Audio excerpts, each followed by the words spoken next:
Earlier this school year, I faced the eternal struggle of the English teacher. How could I make subject matter that was boring to some teenage boys a little more exciting so the learning stuck? I was about to begin teaching the Anglo-Saxon kenning, a two-word descriptive phrase that makes language more colorful and easier to remember. I wanted to try something new, something that would help my students remember not only a kenning's definition or how to identify it, but to make it a part of their own writing. What could I try? Then it hit me. I needed to change my perspective. 100? 500? How many assessments have I given over the years where this was what I saw? I decided to spice up my typical assessments by using Google Suite to help me adapt my traditional kenning assessments into the Inaugural Kenning Challenge, and instantly I saw terrific results that engaged my students. What was this new perspective I used to regain student energy and focus? Well, I decided to let them create instead of simply handing in rote answers. My thinking was this: give students a problem, any kind of problem, and they will be more engaged, more interested, and more likely to prove they can do well. I didn't want them just repeating back to me what I had said. I wanted them acting, creating, and thinking critically. As every teacher can tell you, though, what happens when students begin creating lots of projects?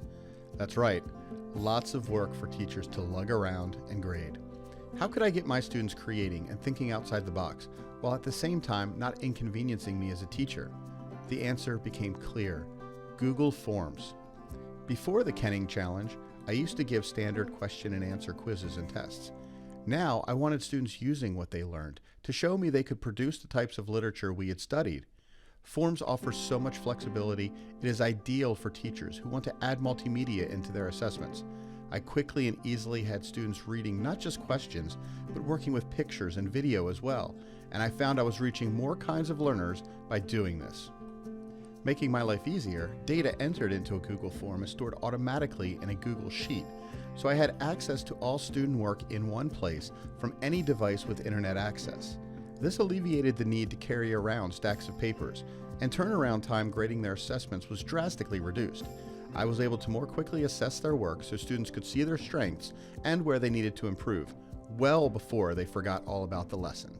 Connecting a Google form to Google Classroom gives me even more options.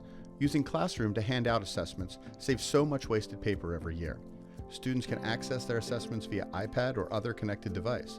Teachers can assign every member of a class the same assessment, or they can even assign specific students specific assessments. This is especially helpful when working with students with accommodations who may do better with one sort of assessment over another. Here are the steps I used in the Inaugural Kenning Challenge. First, students and I discussed the definition of a kenning. A kenning is an Anglo-Saxon descriptive device that takes common nouns and makes them more vivid two-word phrases. One example we use is ocean. As a kenning, ocean becomes whale's path. The goal of this assessment changes from student understanding of the definition of a kenning to students producing kennings on their own. I'm also able to get students moving around the classroom, have them use technology, and actively enjoy learning about this archaic literary device. Next, I put QR codes around a specific area of campus. Students must find at least 2 of these QR codes on everyday objects. The students must scan each code to open a Google form. For my assessments, the form that opens asks them to create a kenning describing what they scanned. The Google form saves their kennings in a Google Sheet after the student clicks Submit. Now you could adapt this type of assessment to any subject. For example, you could take a science trek around campus. Teachers could add QR codes to trees and plants that open Google Docs with information about that life form. At the bottom of the doc could be a link to a question that students have to answer based on their learning. You could also make scavenger hunts where checking in with QR codes advances the quest. QR codes combined with forms are incredibly adaptive and powerful. The QR code part of the Kenning Challenge takes 15 minutes. Finally, they get to vote on the best, most creative kennings. Students are engaged not only in the creation of their own kennings, but they love seeing what other students come up with. The most fun, engaging part of this for me is watching them try to impress their classmates with their writing, so they get voted the best one. To me, this is so much better than short answers or multiple choice.